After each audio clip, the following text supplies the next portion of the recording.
This piece of jewelry just came from a new lot that I bought at auction. It was a lot of just sterling silver jewelry.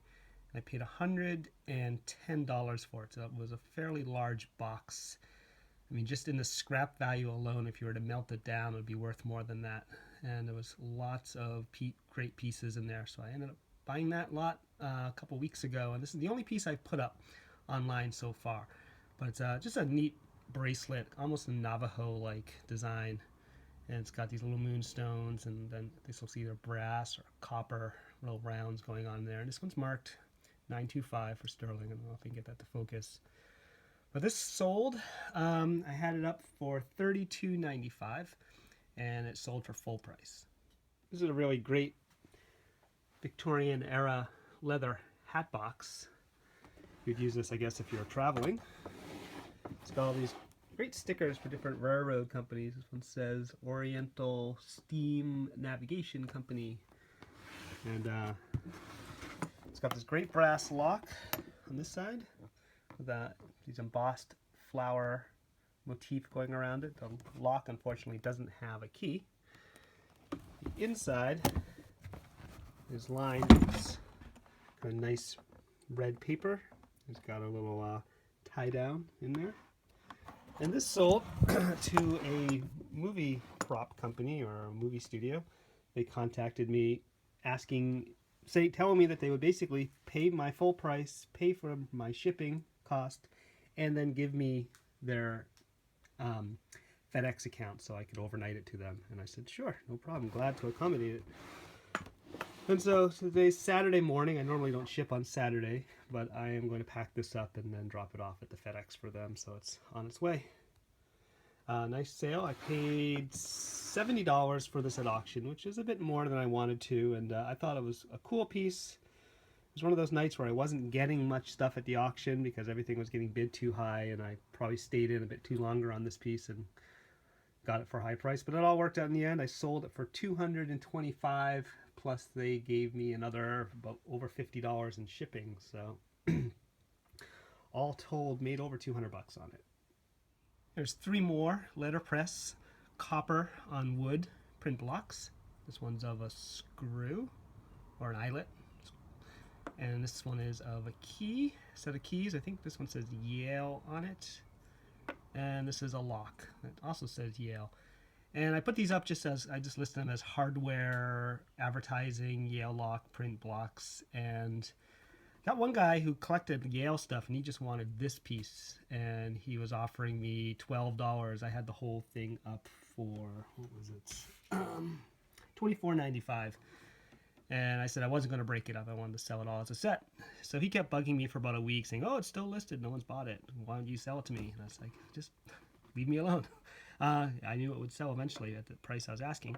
And it did. Someone came in, paid $24.95, and it's going off to San Diego. 2 more of these pressed glass pieces sold. These have been a great seller lately. For some reason, everybody is coming in and buying these. I've been selling several of them a week. This person bought 2. This kind of amethyst color. I think it's colonial or Renaissance guy there, with a sword or a cane. And this orange and red looks like a oriole or a robin bird. And these have just been a fantastic pipeline item. I've been selling them regularly. I've probably made about $500 profit on these, and my outlay at the auction was about 50 bucks. So I'm just down now to maybe my last 9 or 10 that I have still listed for sale. This is an antique chilled butter vessel, server or whatever. So you put your lump of butter on that. I guess you'd put some ice down there, and it just keeps your butter from turning into a melty mess when you're having fancy dinners. Didn't think anyone actually used these anymore. This one's supposed to have a knife or butter spreader that would go here. This dates to about late 1800s, maybe early 1900s. It's by the Middletown Silver Plate Company, so it is silver plate, not pure silver. It's this weird kind of modelly silver pot metal or something, which really is difficult to clean. The inside's really shiny, but the outside, you'd be hard pressed to try to polish this up and make it look nice. Anyhow, I had this up for $60 or best offer, and I took an offer of $30 because it's been a bit slow, and honestly I didn't think anyone would actually ever come around and buy it, so I was happy to get 30 bucks. This is a nice sale. This is a pair of vintage enamel kind of industrial barn lights. I sold there's two of these. This is just one of them. I can't fit both on this table. And these sold. I had them up for $189 for the pair, and someone made me a best offer of $160, and I was happy to take that. These are Miller brand. There's the name right there. They're not perfect. They've got some chips in the enamel. I think this one is the worst of the two. The other one's more perfect than this one. Take a standard bulb.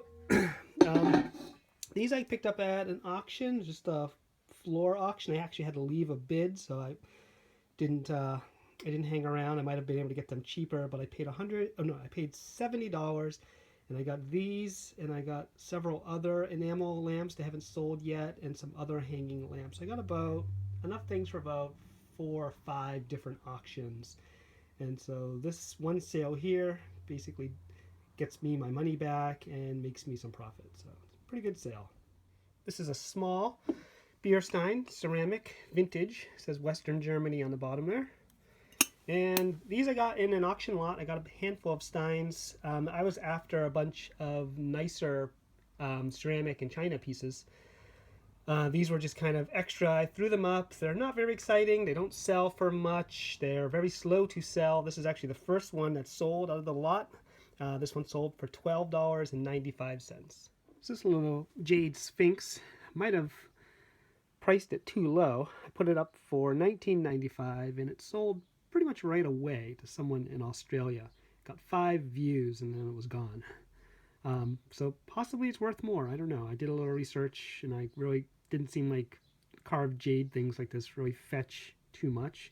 It's in kind of rough shape. It's got some damage here, and just overall it's interesting. So I could have got more for it. Just came in a box lot. Just one of the kind of extras in the bottom of the box lot that I just listed. Really didn't expect much from it. This is a pair of gold tone vintage clip-on earrings. Kind of a knotted, knotless design. It's kind of cool. They're Monet, so they're kind of a sought-after maker. These sold for $12.95, and then they're going off to Japan. The person paid $13.75 to ship them to Japan, so $26.70 for these earrings. Had someone come in and buy a lot of different items from my store. First were these set of playing cards. These are from the Metropolitan Museum of Art. They're both basically brand new. This one's still sealed. Not a lot of money in these, but these sold for 12 bucks. And then I have these kind of totally random. They were just grenade pins. They just came in a box of military stuff, and I really didn't know what to do with them, so I just took pictures and threw them up. These sold for $13. And then last is this antique folding razor. It's really small. It's kind of cool. It's got a celluloid handle, and I'm not sure what you would actually shave with this. It's so small, and it's got half the case. And this one here sold for 35 bucks. So all of these things here sold for a total of 60 bucks, and they are going off to Australia.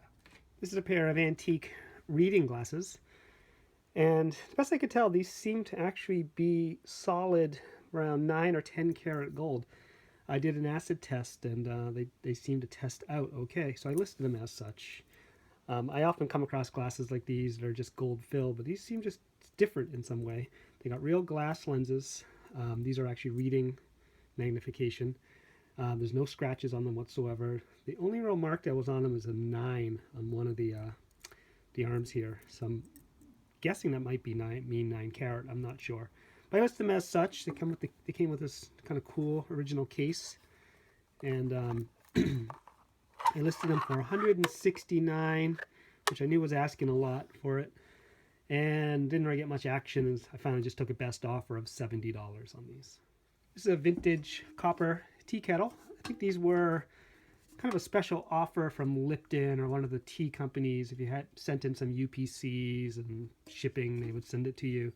But people still look for these. Had this up for $25, and somebody contacted me saying, could I ask if I could do better? They had a budget of $30 with shipping. So I sent them an offer using the eBay send offer feature for $19.95, and they took it. And they're in California, and I'm in Massachusetts, so the shipping was $12 something, so a few bucks over. But it's nice to make the sale sometimes. Things have been slow, so I was willing to work with them. This is a lady's wristwatch. It's working. It's in a kind of a common jewelry motif, this X's and hearts pattern. I see it a lot in like tennis bracelets. This is just gold tone. It's nothing fancy. This sold for $18.95. This is an antique hand-carved bone stick pin. It's either for hair or maybe a shawl pin. And I got a bunch of these in the bottom of a box lot, and really wasn't sure what to do with them. I think I might lot them all together, but I just decided to throw one of them up and see what kind of interest it got, and it sold. So this one sold for 10 bucks. This is some antique paper from the late 1800s. This one's from May 1897. This one's May 1898. And this one's 1892. And they're all the Michigan Artisan. And it's a some sort of trade magazine or something. It says here, devoted to furniture, mechanic, and decorative art and undertakings, etc. And it's very cool. Lots of pictures of old kind of Victorian furniture, tools, furniture making, chairs, just really interesting stuff. I wish I actually had more time that I could look these over and read them myself, because this is kind of the stuff I'm really interested in. And I had these up for $75 each, so there's 3 of them here. And somebody came in and made a best offer of $45 for each of them, and I was happy to take that, since I paid probably no more than $5 for a big pile of paper at auction recently. This is another Bonanza sale. This is a little airport Wi-Fi kind of thing for an Apple G5 Power Mac computer. So it's just kind of a obscure vintage piece. Got it in a box of a bunch of just Apple software and Apple cords and stuff, all from around the early 2000s. And it's not a fast, these things don't sell fast, but people are constantly looking for them, and you can pretty much name your own price with this stuff. So this one here sold for $35. This is a vintage Canon FT QL 35mm camera. I have it in plastic to keep the dust off. This sold on Bonanza for $18.95. And not a lot of money in these. They're pretty plentiful. I got this probably for next to nothing in a box lot at an auction with a bunch of other equipment and cameras, and this is just kind of the leftovers.